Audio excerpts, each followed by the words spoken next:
Hello friends, મારી નાની બેન ગોવા ગઈ હતી. હવે ગોવાથી એ આવી તો મેં એને મસ્તીમાં જ કીધું હતું કે મારા માટે શું લાવીશ. તો મારા માટે આ સેટ લાવી છે અને કાજુ લાવી છે. તો મેં તો બહુ જ ખુશ છું.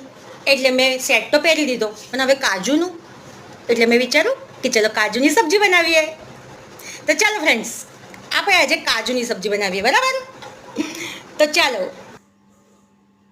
હા, તો પહેલાં આપણે ડુંગળી સમારી લઈશું, ટામેટાં, લીલા મરચાં. હવે એક બાઉલમાં આપણે 2 કાકડી ડુંગળી અને 10 કાજુ લઈ બોઇલ કરવા મૂકી દઈશું ગેસ પર.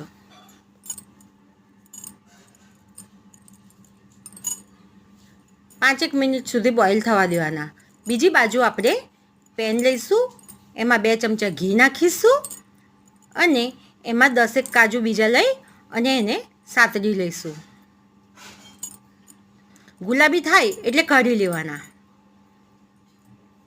એકદમ ધીમા ગેસ પર શેકીશું. એટલે ગુલાબી થાય ને એટલે કાઢી લેવાના, એટલે એના ટેસ્ટમાં કંઈક ફરક ના પડે. બીજી બાજુ જે બોઇલ કરવા મૂક્યા છે કાજુ ને ડુંગળી, એનો ગેસ બંધ કરી દઈશું. હવે એક પેન લઈશું, પેલા કાજુ કાઢી લીધા એ જ ઘીમાં આપણે એક તમાલપત્ર, જીરું, એલચો, એક એલચી અને તજ અને ઝીણી ઝીણી એક કાકડી ડુંગળી સમારેલી અને ટામેટાં સાતડી લઈશું.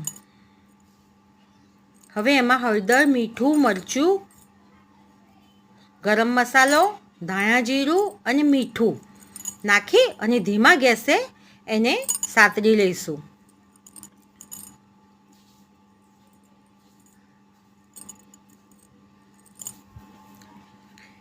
ચાર કરી લસણની પણ ઝીણી ઝીણી સમારી હતી એ નાખી છે. લીલા મરચાં નાખ્યા. હવે જે ડુંગળી અને કાજુ આપણે જે પાણીમાં બોઇલ કર્યા હતા એ પાણી કાઢી અને એને મિક્સરમાં ગ્રાઇન્ડ કરી લીધા.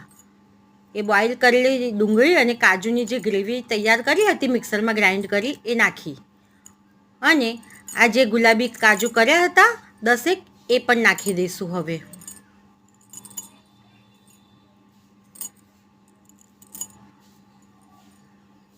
બસ એકદમ ધીમી આંચે જ થવા દેવાનું. હવે આ 2 ચમચી મલાઈ નાખી છે. બસ થઈ ગયું. ગેસ બંધ કરીને જ મલાઈ નાખવાની. થઈ ગયું આપણું કાજુનું શાક તૈયાર.